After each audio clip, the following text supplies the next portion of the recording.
അതിന് വലിയ മഹാപരാധം അതെന്ന് ആളുടെ തലക്കൊന്ന് ചൊട്ടിയത് പരിശോധിക്കാൻ ഞങ്ങൾക്ക് എതിരില്ല. പക്ഷെ അതാണ് കേരളത്തിലെ ഏറ്റവും വലിയ അന്യായം. അത് പറഞ്ഞേക്കരുത്. അത്രേ പറഞ്ഞുള്ളൂ. ഈ നവകേരള സദസ്സിന്റെ പരിപാടിയുടെ ഭാഗമായി അന്നത്തെ മുഖ്യമന്ത്രി ആലപ്പുഴ ജില്ലയിൽ എത്തിയപ്പോൾ റോഡരികിൽ പ്രതിഷേധം നടത്തിയ 2 പേർക്കെതിരായി മുഖ്യമന്ത്രിയുടെ ഗൺമാന്മാരായ ആളുകൾ വളഞ്ഞിട്ട് ആക്രമിച്ച സംഭവം കേരളത്തെ നടുക്കിയ ഒരു സംഭവം ഉണ്ടായിട്ടുണ്ട്. ബസ്സിന് നേരെ ആക്രമിക്കാൻ വന്നാൽ സ്വാഭാവികമായിട്ടും ഗവൺമെന്റ് ഇടപെടുന്ന നില വരും. നിങ്ങളുടെ ചോദ്യം കോടതിയിൽ ചോദിച്ചാൽ മതി കേട്ടോ. നിങ്ങൾ പത്രസമ്മേളനത്തിലെ ചോദ്യം ചോദിച്ചാൽ മതി. ബഹുമാനപ്പെട്ട ആലപ്പുഴ മജിസ്ട്രേറ്റ് കോടതി നവംബർ 8, 2024 ഒരു ഉത്തരവിട്ടിട്ടുണ്ട്. പുനരന്വേഷണം നടത്തണം. കാരണം ഇവർ പറഞ്ഞത് ഒരു തെളിവുമില്ല എന്നാണ് പറഞ്ഞത്. അപ്പൊ വീഡിയോ ഉണ്ടെന്ന് പറഞ്ഞു, വീഡിയോ ഇല്ലാന്ന് പറഞ്ഞു. അപ്പൊ ഇവര് വീഡിയോ ഹാജരാക്കിയപ്പോ കോടതിക്ക് അത് ബോധ്യമായി. അപ്പൊ കോടതി ഒരു പുനരന്വേഷണത്തിന് ഉത്തരവിട്ടിട്ട് ഇതുവരെ അന്വേഷണം നടത്തിയിട്ടില്ല. അപ്പൊ നമ്മൾ നടത്തണ്ടേ? നിയമപരമായ ഇതല്ലേ. അതുകൊണ്ട് അതിനൊരു സ്പെഷ്യൽ ഇൻവെസ്റ്റിഗേഷൻ ടീം ആ കേസ് അന്വേഷിക്കും. എന്താ ഉറക്കം വരുന്നു. അത് രക്ഷാപ്രവർത്തനമായിരുന്നുവെന്ന് മുൻ മുഖ്യമന്ത്രി പിണറായി വിജയൻ വിശേഷിപ്പിച്ച സംഭവത്തിൽ അദ്ദേഹത്തിനെതിരെ കരിങ്കൊടി കാണിച്ച യുവാക്കളെ ഗൺമാന്മാർ തല്ലിച്ചതച്ച സംഭവത്തിൽ പുനരന്വേഷണത്തിന് പ്രത്യേക അന്വേഷണ സംഘം വരുന്നു. അത് രക്ഷാപ്രവർത്തനമായിരുന്നില്ല എന്ന് പ്രതിപക്ഷ നേതാവായിരുന്നുകൊണ്ട് പിണറായി വിജയനെ തിരുത്തേണ്ടി വരുമോ? വരട്ടടാ, പോലീസോ വേണമെങ്കിൽ പട്ടാളം തന്നെ വരട്ടടാ. പാറ്റൺ ടാങ്ക് പോലെ നിൽക്കും ഈ PP ശശി. ഇന്ന് UDFന്റെ ഒരു ഗവൺമെന്റ് അധികാരത്തിൽ വന്ന ദിവസം യഥാർത്ഥത്തിൽ ചർച്ച ചെയ്യേണ്ട വിഷയമല്ല നിർഭാഗ്യവശാൽ മനോരമ ചർച്ചയ്ക്ക് എടുക്കുന്നത്. അത് ഞങ്ങൾ അങ്ങ് സഹിച്ചു. കേരളത്തിലെ സാമ്പത്തിക നിലയെ സംബന്ധിച്ച് ഇപ്പോൾ നിങ്ങൾ തന്നെ പറയുമ്പോൾ പറഞ്ഞു, വളരെ ഗുരുതരമായ ഒരു സാമ്പത്തിക നിലയുള്ള ഒരു സംസ്ഥാനം. നിന്നോട് ഞാൻ ചോദിച്ചോടാ കുഞ്ഞിരാമ, കൊണ്ടുപോടാ. ഞാൻ ഇടപെടുന്നതിൽ ക്ഷമിക്കണം, അങ്ങനെ ചോദ്യം കേൾക്കാഞ്ഞിട്ടാവാം. എന്റെ ആദ്യത്തെ ചോദ്യം, മുഖ്യമന്ത്രി ആയിരിക്കെ ഗൺമാന്മാരിറങ്ങി സമരക്കാരെ തല്ലിച്ചതച്ചതിനെ മുൻ മുഖ്യമന്ത്രി രക്ഷാപ്രവർത്തനമെന്നാണ് വിശദീകരിച്ചത്. മലയാളമല്ലേ? അതെ, മനസ്സിലായി. ആ രക്ഷാപ്രവർത്തനം കോടതി നിർദ്ദേശപ്രകാരം പുനരന്വേഷിക്കാൻ പ്രത്യേക അന്വേഷണ സംഘത്തെ നിയോഗിച്ചിരിക്കുന്നു ആദ്യ മന്ത്രിസഭാ യോഗം. ഇതേക്കുറിച്ചുള്ള പ്രതികരണമാണ് ഞാൻ ആദ്യം തേടിയത്. രക്ഷാപ്രവർത്തനം എന്ന വാക്ക് പിണറായി വിജയൻ തിരുത്തേണ്ടി വരുമോ എന്നായിരുന്നു എന്റെ ചോദ്യം. ഞാൻ പറഞ്ഞുതരാം, വെരി സിമ്പിൾ. അതായത് മറ്റേ ഇതല്ലടാ, നിങ്ങളെ ചോദ്യം ഞാൻ കേൾക്കാതെയൊന്നുമില്ല. ഒരു ഗവൺമെന്റ് അധികാരത്തിൽ വരുന്ന ആദ്യത്തെ ദിവസം ചർച്ച ചെയ്യേണ്ടത് അതല്ല എന്നുള്ളതുകൊണ്ടാണ് ഞാൻ ഇക്കാര്യം പറയുന്നത്. ഇവിടെ കഴിഞ്ഞ ഗവൺമെന്റ് നടത്തിയിരിക്കുന്ന സകല കാര്യങ്ങളും പരിശോധിക്കാൻ അവർക്ക് അവകാശമുണ്ട്. നീ ഒന്നും പണയണ്ട. അത് മാത്രമല്ലല്ലോ തീരുമാനം. ഇവിടെ 21,000 ഉറുപ്പിക അംഗൻവാടിക്കാർ കൊടുക്കുമെന്ന് പറഞ്ഞിട്ട് അത് കൊടുക്കാൻ തയ്യാറായില്ലല്ലോ. ഇവിടെ ഈ പറയുന്ന മുഴുവൻ സ്ത്രീകൾക്കെല്ലാം തന്നെ KSRTC സൗജന്യമായിട്ടുള്ള യാത്ര കൊടുക്കുമെന്ന് പറഞ്ഞിട്ട് അത് ആ നിലക്ക് പ്രഖ്യാപിക്കുകയല്ലോ ചെയ്തിരിക്കുന്നത്. ആൾക്ക് തീരെ വിദ്യാഭ്യാസം വിവരമൊന്നും ഇല്ലേ, വിഡ്ഢിത്തിരെ പറയുള്ളൂ, തെണ്ടി. ഇവിടെ 5 ഗ്യാരണ്ടികൾ കൊടുത്തിട്ട് 3 ഗ്യാരണ്ടികളെ സംബന്ധിച്ച് മിണ്ടാട്ടമില്ലല്ലോ. അതല്ലേ പറയേണ്ടത്.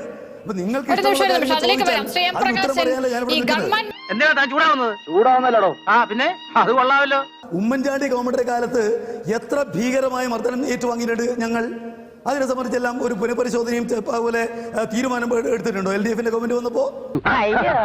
പച്ചവെള്ളം ചവച്ചു കുടിക്കണ പഞ്ചപാവം അതിപ്പോ ആദ്യമായിട്ട് ബഹുമാനപ്പെട്ട മുഖ്യമന്ത്രി പ്രഖ്യാപിച്ചതല്ല.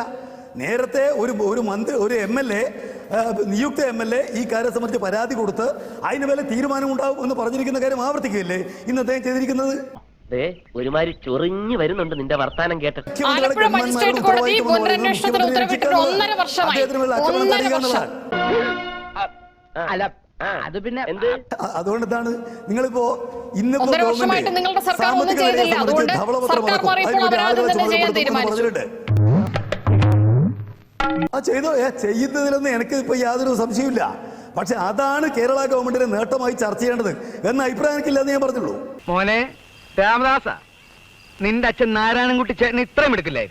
നിങ്ങൾ ചർച്ച ചെയ്യേണ്ട വിഷയം LDF ഗവൺമെന്റിന്റെ കൊള്ളരുതായ്മകളെ ചൂണ്ടിക്കാണിച്ചുകൊണ്ട് അധികാരത്തിൽ വന്നൊരു ഗവൺമെന്റ്, ആ ഗവൺമെന്റ് ചെയ്യുന്ന ആദ്യത്തെ കാര്യങ്ങൾ എന്തെന്നാണല്ലോ ചർച്ച ചെയ്യേണ്ടത്. എത്ര സമയമുള്ള പറയുന്നത്? നീ നിന്റെ പണി നോക്ക്. അല്ലാതെ കഴിഞ്ഞ ഗവൺമെന്റ് കാലത്ത് നടന്നിരിക്കുന്ന ഒരു കാര്യം അത് പരിശോധിക്കാൻ ഈ ഗവൺമെന്റിന്റെ ചട്ടവിരുദ്ധമായ ഇടപെടലും അടിയും. ആയിക്കോട്ടെ, അവരെ പരിശോധിച്ചോട്ടെ. ഞാൻ പറയുന്ന മനോരമ ചർച്ച ചെയ്യേണ്ട വിഷയം അതല്ല എന്നാണ്. UDF-കാർക്ക് ആ വിഷയം താല്പര്യം ഉണ്ടാവും.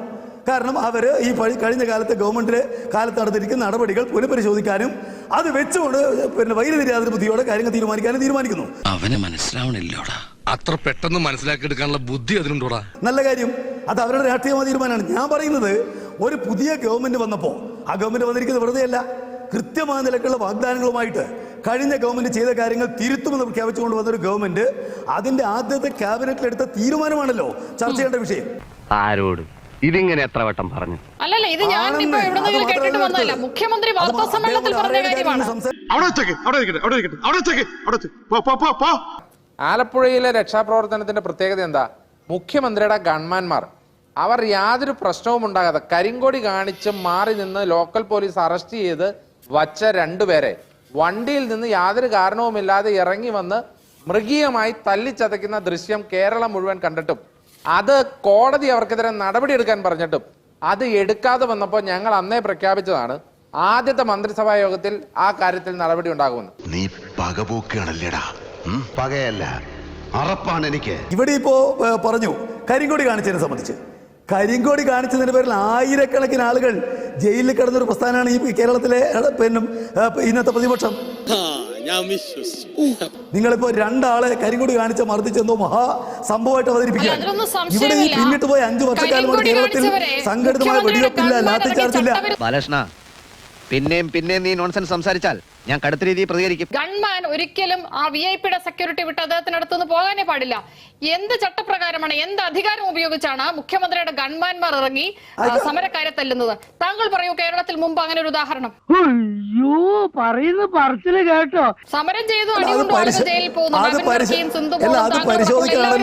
അതെനിക്കറിയാം. പക്ഷേ നിങ്ങൾ എത്ര ജയിലിൽ പോയിട്ടുണ്ട്? അല്ല, അത് സംബന്ധിച്ച് നേരത്തെ ഒരു അന്വേഷണം കേരളത്തിലെ പോലീസ് നടത്തിയിട്ടുണ്ട്. അതിൽ അവരുടെ ഭാഗത്ത് നിന്ന് യാതൊരു തെറ്റുമില്ല എന്ന റിപ്പോർട്ട് നിലവിലുണ്ട്. വീണ്ടും അന്വേഷിച്ചോട്ടെ. ഉളുപ്പുണ്ടടാ ചക്കണക്ക്. അതെ, അപ്പൊ പിന്നെ താങ്കൾ ഈ തല്ലിയതിനെ ന്യായീകരിക്കാൻ ശ്രമിക്കരുത്. അന്വേഷിച്ചോട്ടെ. വല്ല കാര്യമുണ്ടോ? എന്തിനാണ് ഇങ്ങനെ ഇല്ലാന്ന് നടക്കണേ? ഞാൻ പറയുന്നത് കേരളത്തിന്റെ ചരിത്രത്തിൽ മന്ത്രിമാരെ തടഞ്ഞതിന്റെ പേരിൽ ഇവിടെ 5 പേരെ വെടിവെച്ച് കൊന്ന നാടല്ലേ ഈ കേരളം. നിങ്ങൾ അതെന്താ വിസ്മരിച്ചു പോകുന്നേ? ഇവിടെ MP രാഘവൻ എന്ന് പറഞ്ഞ UDF-ന്റെ കാലത്ത് മന്ത്രിയെ തടഞ്ഞതിന്റെ പേരിൽ 5 പേരെ തെരുവിൽ വെടിവെച്ചൊന്ന തരത്തിലുള്ള മണ്ണായി കേരളം. കരിങ്കൊടി കാണിച്ചതിന്റെ തലക്ക്